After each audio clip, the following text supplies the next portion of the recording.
Hooray for me. I don't even remember that. What a dick move. I'm just going to come to your party for 12 minutes like, I'm out, guys. It's been great. The first time I saw my husband, he was sitting in the bar of the Cherry Hill Hilton in New Jersey. The first thing I noticed about him were his hands. He has beautiful hands, which is appropriate given that he's a writer, but I didn't know that yet. He was cradling a beer and I had a thirst for one, which is why I was looking at his hands. I wasn't looking at his face because I was at the bar with my new boyfriend, the one I'd left my first husband for earlier in the year. I was very invested in the relationship, so I wasn't checking anyone out. Hands don't count, right? Rill, this is Wex. Wex, this is my girlfriend, Rill. Rill and Wex. Not Marilla and Michael. Not a single person I met in the Cherry Hill Hilton that week referred to him as Michael. There are just too many Michaels on the Jewish music scene. Alpert, Winograd, Wex. They call each other all by their last name. He was introduced to me as Wex, and as Wex, he has remained. You may have figured out by now that I'm not from round here. The fact that Wex and I met at all was almost miraculous in its statistical and anthropological unlikelihood. The algorithms designed to match hopeful singles on dating websites would never have put us together in a million years. Wex grew up Orthodox Jewish in southern Alberta. I grew up grimly Protestant in darkest Warwickshire. Wex learned to drive before I was born. I learned 15 years ago. Wex likes jazz. I'd rather listen to a colicky baby cry himself to sleep. I was in that bar on that day in that Hilton in Cherry Hill, New Jersey, because the largest Yiddish cultural event in the world was taking place there. So what the fuck was I doing there? The journey to meet my husband began almost a year earlier when I was married to someone else entirely. He was a nice chap, nothing wrong with him, just not exactly someone my mother would describe as giving me a run for my money. We'd been married about a year when I booked a job at the Royal Shakespeare Theatre in Stratford, the real one, in England. I was... Sick burn, guys, sick theatre burn. I was playing various woodland and other creatures in The Lion, the Witch and the Wardrobe. Little did I know that my first marriage would founder in Narnia.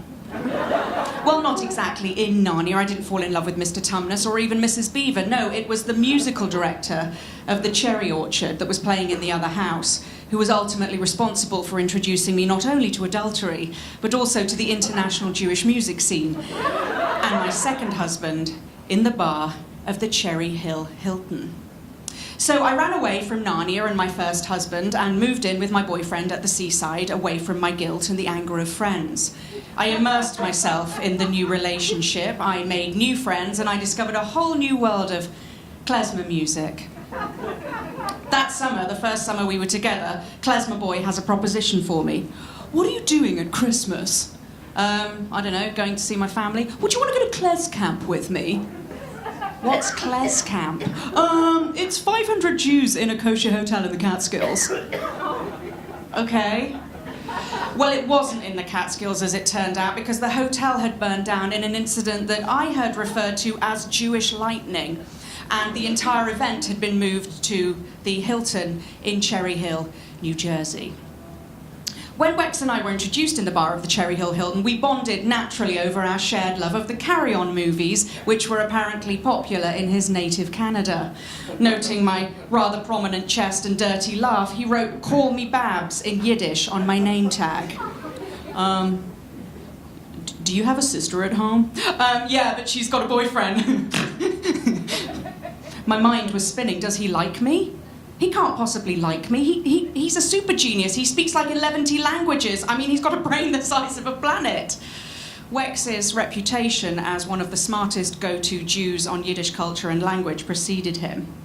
Little did I know that he was thinking, she's out of my league. She is way out of my league. Our attraction, although implausible given our demographic and age differences, was real and mutual. Neither of us acted on it because of the aforementioned boyfriend. When I wasn't laughing like a demented gibbon at Wex's classes on Yiddish idiom, about 50% of which I actually understood, I spent that entire week at my first Kles camp looking like a deer in headlamps.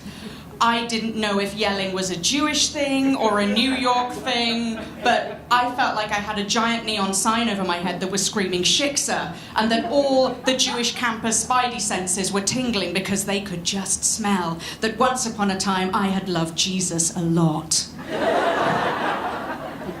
But I survived that first Kles camp, and I saw Wex again at one other Kles camp and 2 Klesfest Londons, which he later admitted he'd only gone to in order to see me. Thanks. There was an R at the front. You're adorable. So Klezmer Boy eventually dumped me on the pretext that I was shallow and trivial and we had nothing in common, traits that Wex actually seemed to enjoy. I felt a bit guilty because I only spent one day uncontrollably weeping after the dumping and then immediately started thinking about Wex. Having spent 3 years studiously avoiding thinking about him in the boyfriend context, those thoughts came crashing in. My guilt, however, was misplaced because it turns out that Klezmer Boy, on his frequent trips with his band to Eastern Europe, was having a relationship with a woman from Kazakhstan. For 2 out of the 3.5 years we were together, apparently it was a bit more than just Jewish culture he was trying to reintroduce into the former Soviet Union. Wex, ever the gentleman, who knew, as did the rest of the international Jewish music community, that my boyfriend was playing away on me, but who also knew that it was none of his business, was waiting for a decent period of time to elapse between the dumpage and declaring his intentions. I couldn't wait that long, so 2 weeks after being dumped, I bought a bottle of Chateau Neuf and I drunk dialed him. We were on the phone for 6 hours. I flew to Toronto 10 days later. We were engaged within 48 hours and we were married 5 months after the phone call. That was 14 years ago next Wednesday.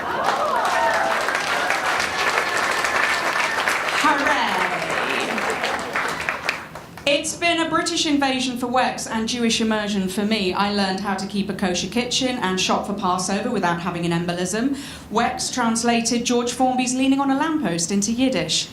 Wex introduced me to smoked meat. I made him Yorkshire pudding. I considered the cultural exchange complete a few years ago when he was invited to speak at the London Jewish Book Fair. I drove him around the UK to various speaking engagements, culminating in one at a brand new modern Orthodox synagogue in South Manchester. The cantor of the synagogue made us cups of tea and gave us chocolate hobnobs while he explained ever so proudly that the synagogue cost over £2 million. It was opened by Prince Charles and we have over 100 families. When the cantor left to do the sound check, Wex turned to me and said, "It's like we're in Coronation Street and everyone's Jewish."